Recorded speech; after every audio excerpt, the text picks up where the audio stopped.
안녕하세요. 머니다큐입니다. 자, 오늘 머니다큐 곧버스의 수익률은 마이너스 16%를 기록하고 있으며 오늘 개인 같은 경우는 곧버스 580억 정도 손절하고 수익 냈겠네요. 수익 내고 나가셨고요. 오늘은 뭐 조금 약세를 보이긴 했으나 추세가 크게 꺾였다는 느낌은 들지는 않고 어쨌든 그 삼성전자가 그 호실적에도 불구하고 오늘 추가적으로 하락을 했고요. 근데 카카오가 또 급등을 했습니다. 카카오, SM, 네이버는 뭐 소폭 상승이 끝났는데 SM 같은 경우는 요즘에 엔터주 같은 경우가 이제 중국 쪽에서 이제 활동을 뭐 활발하게 이루어지고 있고 뭐 반응이 좋다고 해서 엔터주들이 굉장히 뜨겁고 그리고 카카오 같은 경우는 뭐 여러분들 다 알다시피 성장성이 굉장히 두드러지는 부분들로 인해서 굉장히 급등한 모습을 볼 수가 있겠습니다. 자, 오늘은 제가 영상을 그 활동성 지표를 볼 수 있는 이거 구글 모빌리티 데이터 그리고 애플 모빌리티 데이터랑 그리고 이제 미국 연준 형님의 자산 그 매입 규모가 서서히 줄어들고 있는 부분에 대해서 이야기를 해보고자 합니다. 자, 요거는 김일구 상무님께서 알려주신 정보인데 김일구 상무님이에요. 유튜브에서 검색하시면 이분들이 요즘에 교육 영상들을 굉장히 많이 올려서 도움될 만한 정보를 많이 얻을 수 있을 거라고 판단이 됩니다. 자, 구글에서 애플 모빌리티 데이터를 검색하시면 이 자료가 나와요. 활동성 지표라고 하는데 사람들이 밖에 외출을 얼마나 하느냐 이런 것들을 애플에서 데이터를 모아서 뿌려준다고 해요. 근데 애플 같은 경우는 이제 유럽 쪽에서는 사용 빈도수가 그렇게 높지 않아서 뭐 정확하진 않지만 미국 정보를 볼 때는 신뢰성이 꽤나 있을 것으로 판단이 됩니다. 어려운 거 없고요. 구글 하나 키신 다음에 여기에 애플 여기 위에 있어서 그런데 모빌리티 데이터까지만 검색을 하셔도 여기 맨 위에 보이시죠? 이런 거를 누르시면 여기 이동성 트렌드 보고서라고 해서 나오고 그 외적으로도 구글에서도 모빌리티 데이터를 제공해줘요. 그래서 구글 모빌리티 데이터를 검색하시면 구글 쪽에서 제공해주는 리포트 자료도 볼 수 있으니까 여러분들도 참고를 하셨으면 좋겠습니다.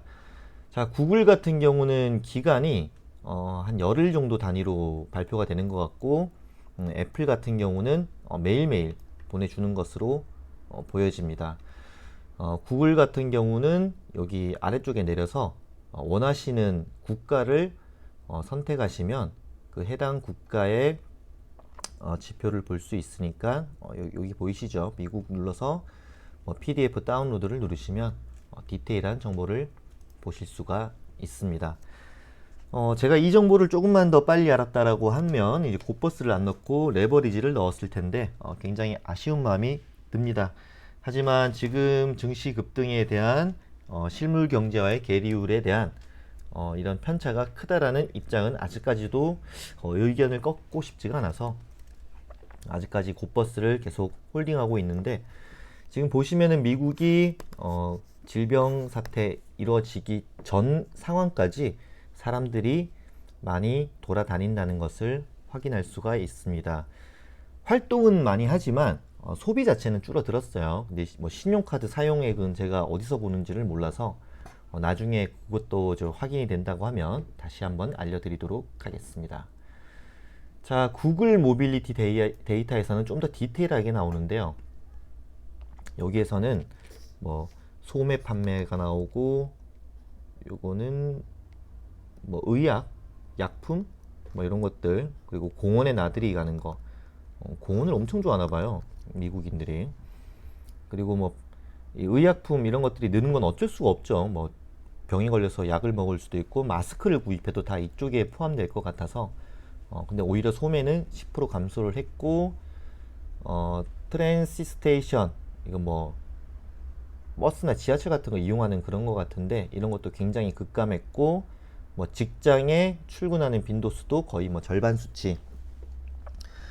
레지덴셜이 뭐죠? 레지덴셜. 제가 아까 전에 다 검색을 해봤는데 까먹었습니다. 죄송합니다. 레지덴 TIAL. 죽어 죄송합니다. 집에 머무르는 시간. 집에 머무르는 시간은 14% 증가를 했다. 그리고 여기 아닌데. 요렇게 보시면 되겠고,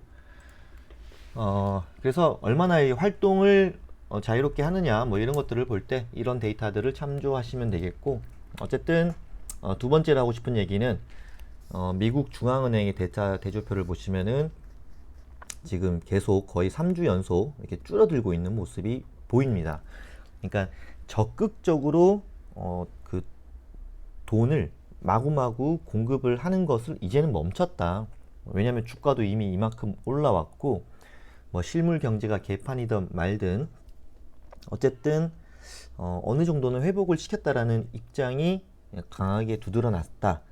하지만 증시가 급락하면 언제든지 우리는 돈을 또 퍼부을 것이다 라는 메시지는 늘 보여주고 있죠. 근데 지금 같은 경우는 주식이든 부동산이든 이런 자산가격 버블을 조금 막으려는 움직임이 조금 있는데, 우리나라도 뭐 정부에서 집값 잡는다고 이빠이 노력을 하고 있지만 집값은 계속 올라가죠. 뭐 그런 느낌 같아요.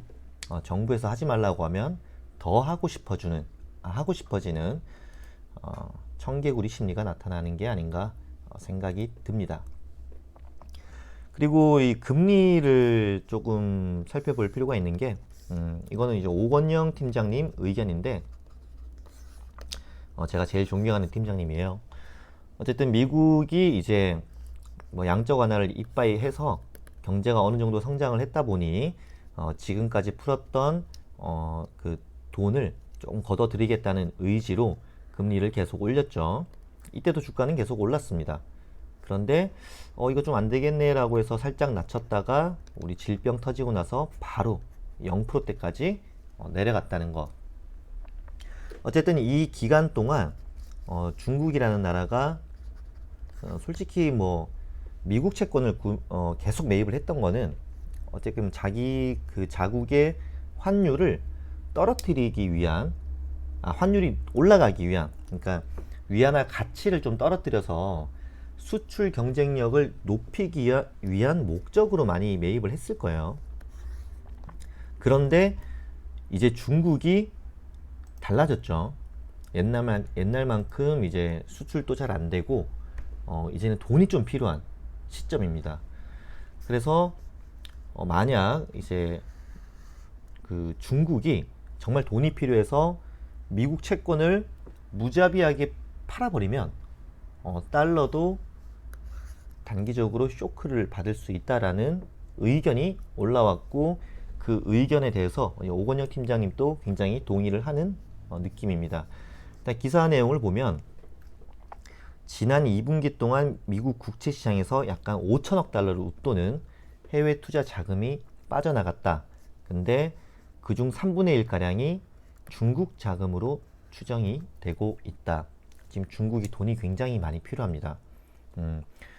어쨌든 지금 최소 6%는 성장을 해줘야 지금 부채 규모가 어마어마한 그런 기업들도 어느 정도 버틸 수 있는 힘이 생기는데, 지금 뭐 전 세계적으로 똑같겠지만 중국의 그 기업의 리스크는 굉장히 크다.